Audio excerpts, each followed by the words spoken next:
નમસ્કાર ખેડૂત મિત્રો, સેવા ખેડૂતની યુટ્યુબ ચેનલમાં તમારું સ્વાગત છે।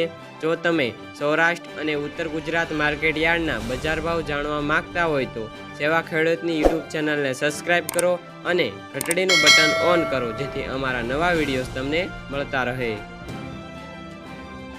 ખેડૂત મિત્રો, આજે તારીખ 27/5/2024 ને વાર સોમવારના રોજ ગોંડલ માર્કેટ યાર્ડના તાજા બજાર ભાવ વિશેની માહિતી મેળવશું।